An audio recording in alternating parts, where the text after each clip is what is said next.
저희가 계속해서 예배 안에 하나 되어라는 표어를 가지고 오늘부터 말씀을 나누고자 하는데요. 지난주에 우리 기억나십니까? 예배 안에 하나 되어는 총 3가지가 하나 되어야 된다. 첫 번째로는 하나님과 하나 되어야 된다. 두 번째는 우리끼리 하나가 되어야 된다. 그리고 세 번째로는 말씀과 하나 되어야 된다고 했습니다. 그래서 남은 1월 기간 동안에는 예배 안에 하나님과 하나 된다는 게 무엇인지를 좀 나누고자 합니다. 그래서 오늘 제목을 주도권 싸움이 끝나야 하나가 될 수 있습니다. 퓨처링 나만 장군의 이야기와 함께 주도권 싸움이 끝나야 하나님과 하나가 될 수 있습니다. 이런 이야기를 함께 나누고자 합니다. 자리가 사람을 만든다는 말 들어보신 적 있으십니까? 어떤 사람이 직위에 앉게 되면 그에 어울리는 모습으로 변하게 마련이다라는 말입니다. 물론 모든 사람들의 동의를 얻은 말은 아닙니다. 많은 사람들이 아니야, 사람이 자리를 만드는 거야 라고 말하는 사람들도 있습니다. 그런데 저는 자리가 사람을 만든다는 말에 좀 동의하는 편입니다.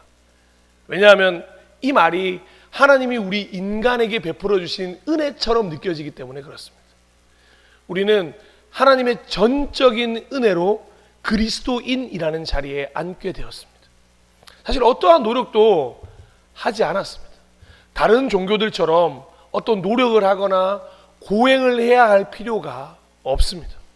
무엇인가 해야만 얻어지는 결과물이 그리스도인이라는 자리가 아니기 때문에 그렇습니다.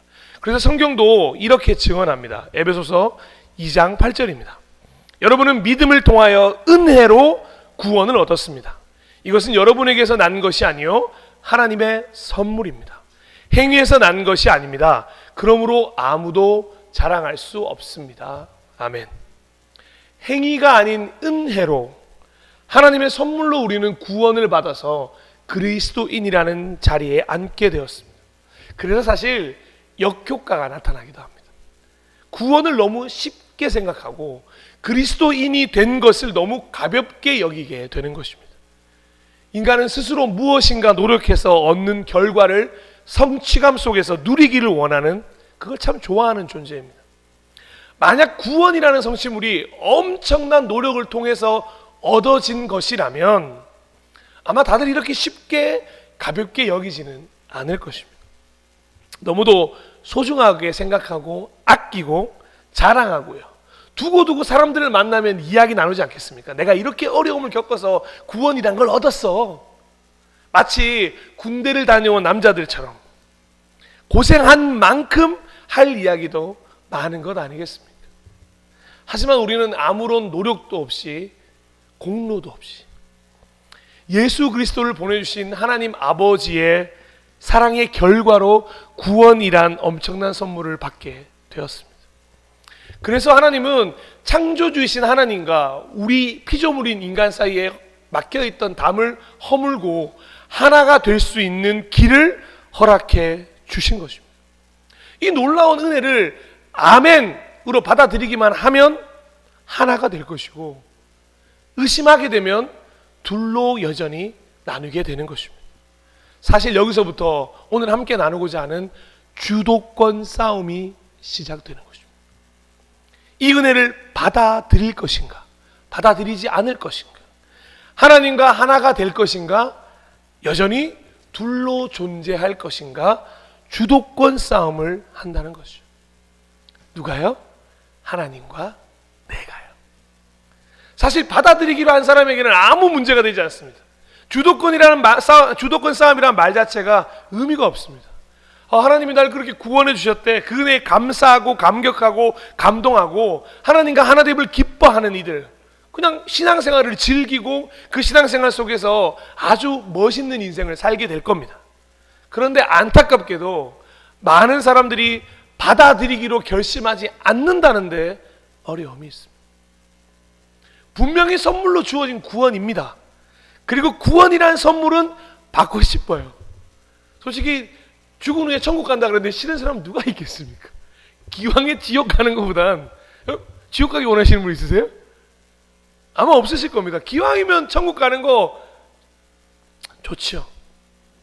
그런데 하나님과 하나가 된다는 것은 좀 망설이게 되는 겁니다. 왜냐하면 여기서 그냥 받아들이게 되면 평생 하나님이 뭔가 시키는 대로 살아가야 할 것 같은 슬쩍 손해보는 느낌이 들기 때문입니다. 아무리 생각해봐도 한 번뿐인 내 삶을 내가 원하는 대로 마음대로 살아가 봐야지 뭘 하나님이 원하는 대로 살아 라고 하면서 주도권 싸움을 하는 거죠. 왜 하나님과 하나 되지 못하는 것일까요? 우리 인생에 두고두고 해야 되는 이 설명의 답은 한 가지입니다. 주도권 싸움을 하고 있기 때문입니다. 그리고 이 주도권 싸움이 바로 예배를 드리지 못하게 하는 가장 큰 이유이기도 합니다. 그래서 참 아이러니하게도 자유의지라는 단어가 진짜 멋진 하나님의 선물이라는 걸 다시금 좀 알게 됩니다. 왜냐하면 하나님은 우리에게 자유의지라는 걸 주심으로 자신을 만든 창조주마저도 부인하고 선택할 수 있도록 하셨기 때문에 그렇습니다. 가끔 생각합니다. 하나님은 왜 우리한테 자유의지라는 걸 주셔서 왜 인간들이 멋대로 행하게 하는가? 기왕이면 그 가져가셔가지고 로봇처럼 좌양좌 하면 좌양좌, 우양우하고 우양우하고 자 그럼 자고 일어나고 그렇게 하면 좋을 텐데. 우리 부모님들도 마찬가지입니다. 아이가 어린 때는 자유의지라는 게 사실은 좀 제한되어 있습니다. 하지 말아야 될 것도 많고 하지 말라고 하는 것도 많습니다. 그죠? 우리 시은자님 하지 말라고 하는 게 참 많죠? 가연씨 어떠세요? 하지 말라고 하는 게 참 많죠? 그런데 어느 순간이 되고 나면 그 하지 말라는 말이 줄어듭니다. 왜냐하면 이제 그것들을 알아서 할 나이가 왔으면 알아서 할 것을 믿기 때문에 그렇습니다. 생각해 보십시오. 하나님은 한 번도 우리와 강제로 하나가 되려고 하신 적이 없습니다. 성경 어디에도 너는 반드시 내가 하나로 되게 만들어버리겠어 라고 기록한 구절은 없습니다. 강제로 하나 되게 하시려면요 얼마든지 지금도 하나님과 하나 되게 하실 수 있는 분이 하나님이십니다. 근데 절대로 강요하지 않으신다는 것입니다. 하나님이 인격적인 하나님이시기 때문에 그렇습니다. 강제라는 것이 얼마나 사람의 자유의지를 짓밟는 건지 하나님이 너무도 잘 알고 계시기 때문이죠. 그래서 하나님의 형상을 따라 지음받은 우리는 그래서 이 자유의지를 통하여 하나님과 주도권 싸움을 할 수 있는 위치를 가지게 된 것입니다. 자유의지로 주도권 싸움을 할 수 있게 해주셨어요. 그러면 그 자유의지로 하나님과의 주도권을 내려놓고 내 자유의지로 하나님을 선택하기를 하나님은 기다리고 계신 것이죠. 어떤 분들은 평생을 기다리기도 하십니다. 아마 그 주도권 싸움을 내려놓으신 지 얼마 안 된 분들도 있으실 거예요. 아니면 지금도 그 싸움을 하고 계시는 분들도 계실 것입니다. 기쁨으로 하나가 되는 것을 선택하는 것 하나님은 보고 싶어 하시는 거예요. 왜 우리 자녀들이 그렇습니다. 오늘 지원이의 생일이기도 한데요. 이제 지원이 나이 좀 되면 이제 지원아 생일 축하해 이 말보다 사실은 죄송해요. 지원이가 그렇다는 게 아니고요. 보통 이렇게 하는 거죠. 지원이가 어머니 저를 낳아주셔서 감사합니다. 용돈이에요. 100만 원. 이렇게 해서 생각만 해도 좋다. 동현아 그렇게 하라는 얘기야. 우리 자녀들 들으셨죠? 자, 그렇게 해주기를 바라는 얼마나 기분 좋습니까? 뭐 그렇게 비록 못하더라도 또 괜히 또 집에 가서 싸우지 마시고요.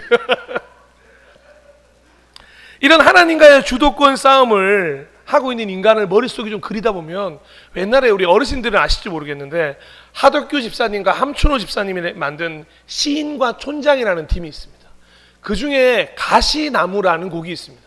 2000년도에 조성모라는 가수가 다시 불렀던 곡인데요. 이런 앨범 LP판인데요. 여기서 가시나무라는 곡이 있는데 그 가사가 오늘 이 주도권 싸움이라는 것과 좀 닮아 있어서 제가 좀 읽어드리려고 합니다. 한번 천천히 들어보시겠습니까? 내 속엔 내가 너무도 많아서 당신의 쉴 곳 없네. 내 속엔 헛된 바람들로 당신의 편할 곳 없네. 내 속엔 내가 어쩔 수 없는 어둠 당신의 쉴 자리를 뺏고 내 속엔 내가 이길 수 없는 슬픔 무성한 가시나무 숲 같네. 아멘 할 뻔했어요. 근데 하덕규 집사님이 이 곡을 만들 때 그 이야기를 했던 게 있습니다. 본인이 포크송 가수가 되고 싶은데 교회에서는 포커스 가수로 내보내주질 않는 거예요. 그럼 어떻게, 얼마나 많은 고민들이 있었을까요? 그 내면의 고민들, 하나님을 사랑하고 싶은 마음들, 또 세상으로 가고 싶은 마음들, 그 수많은 고민들 속에서 자신을 가시나무로 빗댄 곡이죠. 이 인간의 모습이 이런 게 아닐까 생각합니다. 하나님과 하나가 되어야 하는데 내가 너무도 많은 거예요. 하나님이라고 하는 유일한 신이 아니라 자신을 더욱더 의지하고 신뢰하는 것입니다.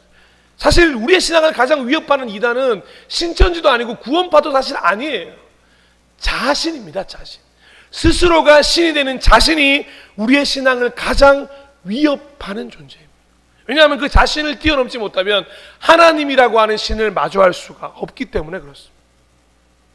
우리가 하나님과 하나 되기 위하여는 우리가 예배 안에 하나 되어야 된다고 했잖아요. 그 예배로 나아가야 하는데 이 주도권 싸움을 하고 계시면 도무지 예배로 나아갈 방법이 없게 만드는 거예요. 예배를 드릴 마음도 없게 만드는 겁니다.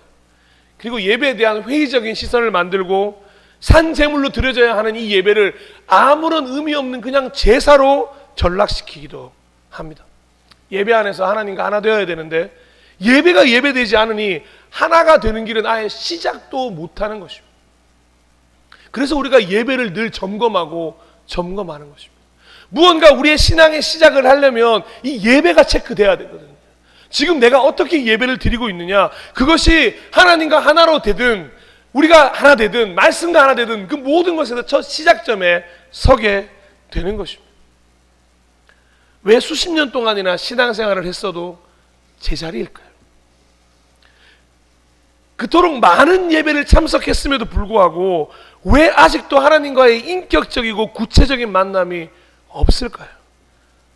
혹시라도 지금 예배를 드리고 계시는 여러분들 중에서도 여전히 신앙생활에 대한 의문과 의심만이 존재하고 믿음에 대한 확신이 없는 분이 계신 것은 아니십니까?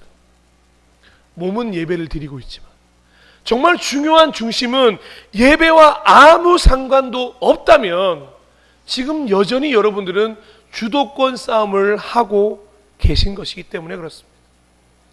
내가 생각하는 하나님, 내가 생각하는 구원, 내가 생각하는 예배, 내가 생각하는 신앙생활, 이렇게 주체가 내가 되어 있다면 하나님과 하나가 될 거를 생각해야 될 때가 아니라 자신의 믿음의 순수함을 좀 점검해 봐야 할 때라는 거죠. 조금도 하나님께 양보할 마음이 없는 거예요.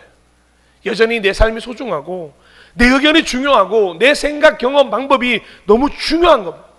그러니 이럴 때 나는 죽고 예수로 산다는 말에 들으면 기분 좋은 게 아니라 화가 나는 수밖에 없는 겁니다. 어떻게 나는 죽고 예수로 살아? 그렇게 못 살아 나는. 그렇게 고백하는 건 아니겠습니까? 열왕기하 5장에 보면 엘리사를 만난 나아만 장군이라는 사람이 등장합니다. 그는 시리아 왕의 군사령관이었습니다. 지금은 시리아가 그렇게 큰 땅이 아닌데 저 나아만이 있던 당시에 시리아는 그럴 수 있습니다. 예. 그럴 수 있어요. 예. 로마만큼이나 큰 위대한 땅이었습니다. 그 시리아 왕의 군사령관이었다는 거죠. 그리고 왕이 너무도 아끼는 사람이었습니다. 큰 인물이었고요. 사람들에게 존경을 받는 사람들이었습니다. 그리고 시리아를 구원하기 위해서 하나님이 누구를 쓰셨는지 아십니까? 바로 이 나아만 장군을 사용하셔서 시리아를 가장 위대한 나라에 올리셨거든요. 그러니 그 시대의 영웅이었습니다.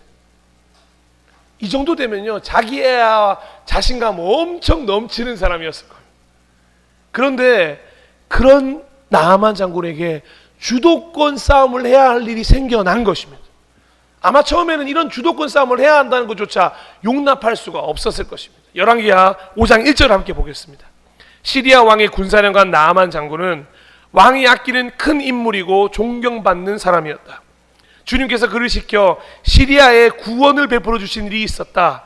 나아만은 강한 용사였는데 그만 나병에 걸리고 말았다. 아멘.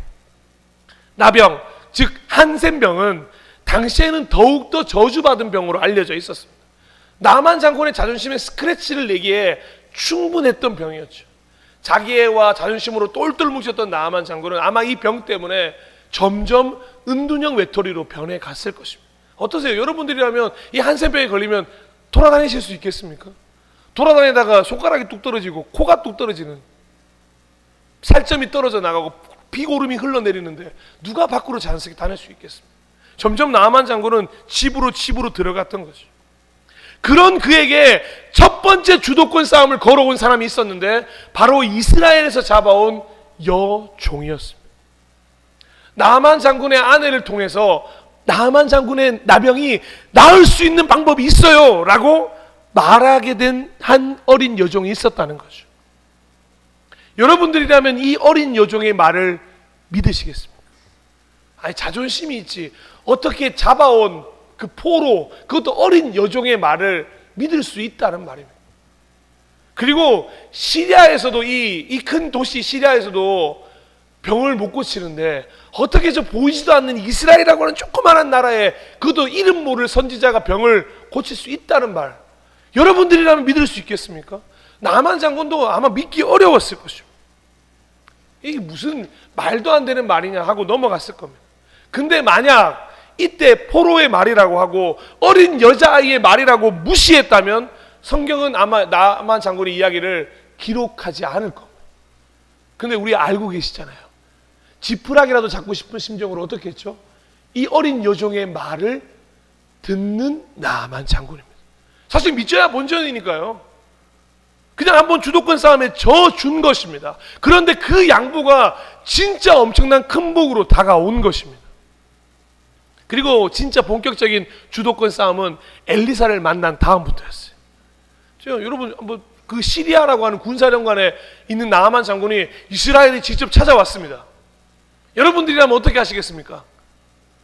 신이라도 벗고 나가서 아이고 오셨습니까? 이거 하셔야죠. 근데 엘리사는 문 밖에 나오지도 않아요. 누구 왔다고?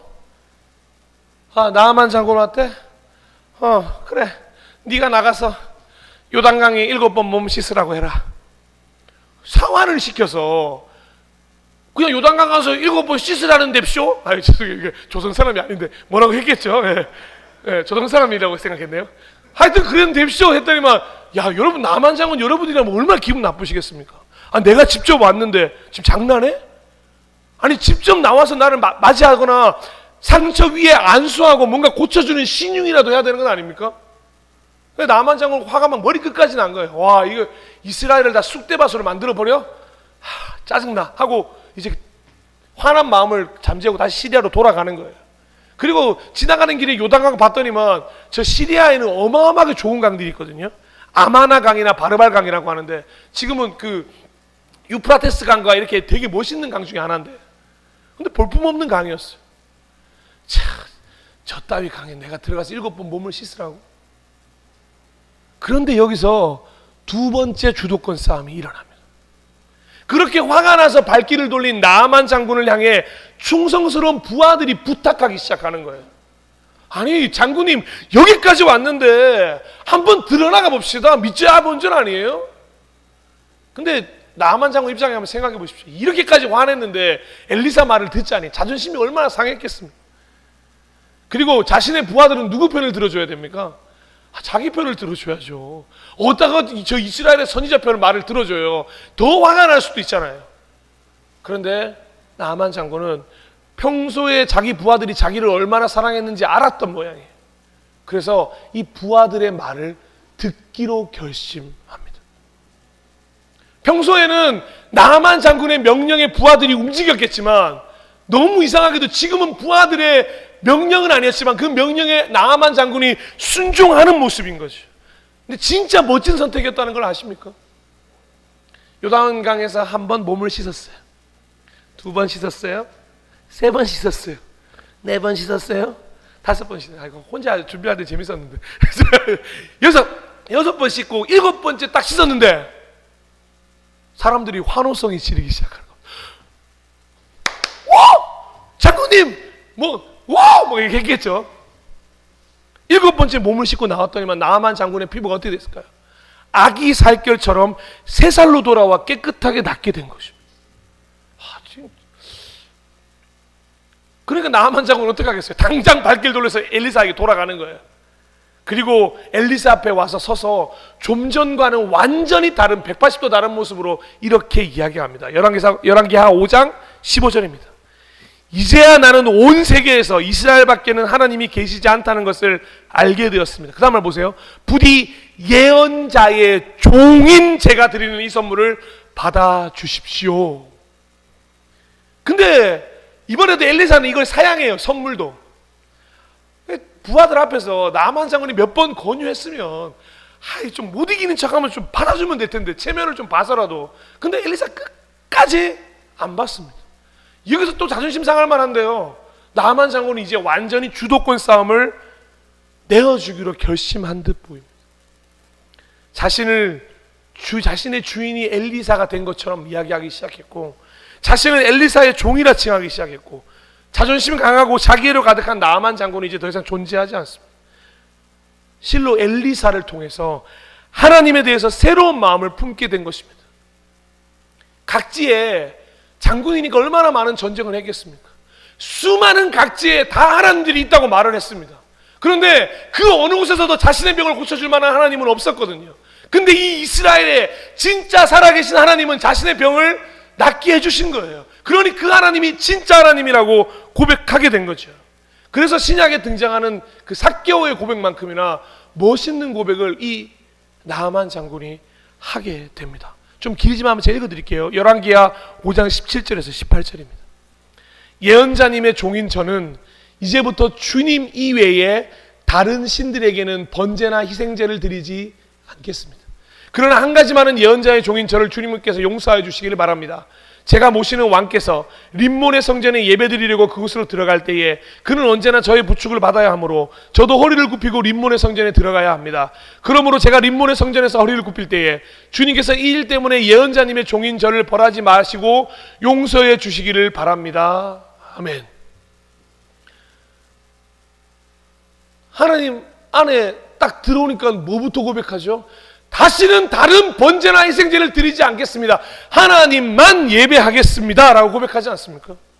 포로로 잡아온 어린 여종과의 주도권 싸움, 부하들과의 주도권 싸움, 엘리사와의 주도권 싸움도 모두가 다 하나님이 나아만 장군에게 주신 기회들이었습니다. 그 주도권 싸움에서 이기려 했다면 나아만 장군은 아마 평생을 한센병 환자로 아마 늙어 죽었을 것입니다. 그런데 하나님께서 나아만 장군에게 은혜를 베푸셨고, 나아만 장군은 그 주도권 싸움을 양보함으로 인해서 하나님의 그 놀라운 은혜를 받아들일 수가 있게 된 것이죠. 사랑하는 여러분, 우리에게도 수많은 기회들이 있습니다. 지금도 우리 주변 사람들 곳곳에 통해서 그 주도권 싸움을 내려놓기를 바라는 많은 기회들이 있을 겁니다. 나아만 장군은 더 이상 주도권 싸움을 할 생각이 없어 보입니다. 왜냐하면 하나님만을 예배하기로 결정했거든요. 내가 하나님의 종이 되겠습니다. 내가 하나님의 자녀가 되겠습니다. 그러니 다른 신들에게는 예배하지 않겠다 결심하게 된 거죠. 엘리사처럼 하나님 안에 거하게 된 것입니다. 하나님과 하나가 되었기에 이젠 예배자의 삶을 살기로 결정한 것입니다. 이것이 바로 예배 안에 하나님과 하나 된다는 의미입니다.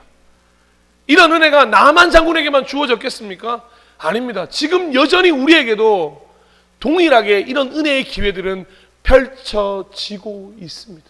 그 기회를 받아들이느냐, 받아들이지 못하느냐, 그건 주도권 싸움에 달려 있다는 것입니다. 혹시 여전히 주도권 싸움 중에 있으십니까? 하나님 앞에서 자존심과 자기애를 무기 삼아 여전히 버티고 계시는 중이십니까? 사랑으로 권면드립니다.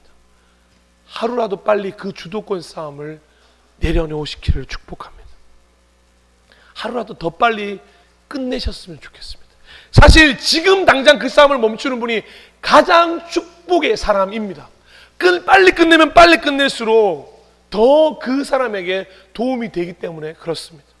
하나님은 우리의 주인이 되려고 하시는 것이 아닙니다.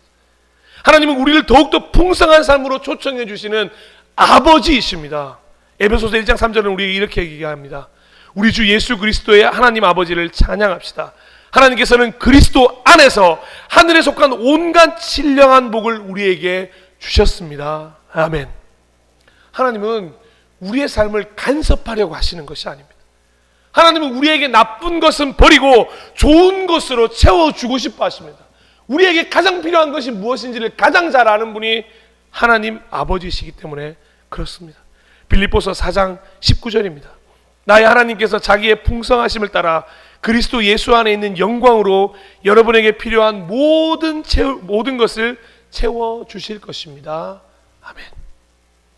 하나님은 우리를 그저 사랑하십니다. 사랑하심으로 사랑을 친히 보이셨습니다. 요한일서 4장 10절에는 사랑은 이 사실에 있으니 곧 우리가 하나님을 사랑한 것이 아니라 하나님이 우리를 사랑하셔서 자기 아들을 보내어 우리의 죄를 위하여 화목제물이 되게 하신 것입니다 라고 기록되어 있습니다. 사랑하셨기 때문에 사랑을 보여주신 거죠. 그리고 마지막으로 하나님은 우리와 하나가 되길 원하십니다. 오직 우리 죄악이 우리와 하나님 사이를 내었는데 그 죄를 해결해 주셨습니다. 로마서 8장 3절입니다. 육신으로 말미암아 율법이 미약해져서 해낼 수 없었던 그 일을 하나님께서 해결하셨습니다. 곧 하나님께서는 자기의 아들을 죄된 육신을 지닌 모습으로 보내셔서 죄를 없애시려고 그 육신에다 죄의 선고를 내리셨습니다. 아멘. 하나님과 하나 되기 위해서는, 예배를 드리기 위해서는, 예배 안에 하나님과 하나 되기 위해서는 주도권 싸움을 끝내는 수밖에는 없습니다. 그 주도권 싸움이 계속 이어진다면 예배를 드리는 것도, 예배 안에 하나님과 하나 되는 것도 그 시작점에 설 수조차 없는 것입니다. 무엇 때문에 망설이고 계십니까? 무엇이 여전히 주도권 싸움을 하게 만들고 계십니까? 그 무엇인가가 무엇인지를 돌아보아야 할 주일입니다. 그리고 그 무엇조차 하나님께 드릴 결심이 있는 주일이 되었으면 좋겠습니다. 그 무엇을 가지고 하나님 앞에 나아가서 하나님 저 이것 때문이에요. 저 이것 때문에 주도권 싸움을 멈출 수가 없어요. 하나님 도와주세요. 하나님 나 이거 내가 못하겠어요 해결. 하나님이 해결해 주셔야 돼요. 내 이 아픔, 내 이 걱정, 내 이 눈물, 내 이 슬픔들 내 힘으로 안 되는 거 하나님 아시잖아요. 나 이것 때문에 주도권 싸움이 끝나진 않아요. 하나님 도와주세요. 주도권 싸움을 시작한 것은 나 자신이지만 주도권 싸움을 끝낼 힘은 우리한테 있지가 않습니다. 왜냐하면 이미 너무 멀리 왔기 때문에 그래요. 처음에는 한 가지 때문에 주도권 싸움을 했지만 지금은 삶의 모든 영역에서 하나님과 주도권 싸움을 하고 있기에 우린 그걸 해결할 끝낼 힘이 없는 겁니다. 성령님이 우리를 도우시는 수밖에 없습니다. 그 도움을 성령님에게 요청하시는 의지가 필요합니다. 그 도움을 요청하는 것 여러분 각자가 직접 하셔야 돼요. 그러면 성령님께서 우리를 찾아오실 것입니다. 그리고 오셔서 어마어마한 변화를 시작하실 것입니다. 아브라함이 되었듯이 사울이 바울이 되었듯이 우리를 변화시킬 준비를 하시는 것입니다. 로마서 8장 26절을 다 함께 좀 읽어봤으면 좋겠습니다. 우리 로마서 8장 26절입니다. 시작. 이와 같이 성령께서도 우리는 어떻게 기도해야 할지도 알지 못하지만 성령께서 친히 우리를 대신하여 간구하여 주십니다. 아멘. 성령님이 도우실 줄로 믿습니다. 그러면 이 문제 해결할 수 있습니다. 설교를 마무리하겠습니다. 사랑하고 존경하고 축복하는 예배자 여러분, 이제는 주도권 싸움을 끝내고 하나님과 하나 되어 이렇게 살아가야 할 때입니다. 오늘 함께 읽은 본문이기도 한데요, 요한일서 2장 6절에는 이렇게 기록하고 있습니다. 하나님 안에 있다고 하는 사람은 자기도 그리스도께서 사신 것과 같이 마땅히 그렇게 살아가야 합니다. 예수 그리스도의 발자취를 따라 살아가야 할 때입니다. 다른 길은 없습니다. 오직 그 길을 따라 가야 합니다. 어떤 이들은 이 길이 비겁한 사람, 의지력이 부족한 사람이 가는 길이라고 비웃을 수도 있습니다. 그런데 비겁하거나 억울한 삶 절대 아닙니다. 오히려 진정한 자유의 길이 될 것입니다. 그래서 마지막으로 이 말씀을 나누고 우리 너무 멀리 왔나요? 라는 찬양 고백하며 이 시간 기도하기를 원하는데요, 고린도후서 3장 15절에서 18절 말씀입니다. 천천히 제가 읽어드릴 텐데 한 구절 한 구절 잘 들어보십시오. 오늘까지도 그들은 모세의 글을 읽을 때에 그 마음에 너울이 덮여 있습니다. 그러나 사람이 주님께로 돌아서면, 이게 헬라어로 주도권 싸움을 내어주면이라는 뜻이거든요. 그 너울은 벗겨집니다.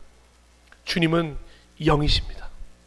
주님의 영이 계신 곳에는 자유가 있습니다. 우리는 모두 너울을 벗어버리고 주님의 영광을 바라봅니다. 이렇게 해서 우리는 주님과 같은 모습으로 변화하여 점점 더 큰 영광에 이르게 됩니다. 이것은 영이신 주님께서 하시는 일입니다. 아멘. 주의 영이 계신 곳에 자유함이 있는 줄로 믿습니다. 우리 그런 마음으로 이 시간 너무 멀리 왔나요? 라는 찬양 고백하면서 결단하고 찬양하는 시간 갖도록 하겠습니다.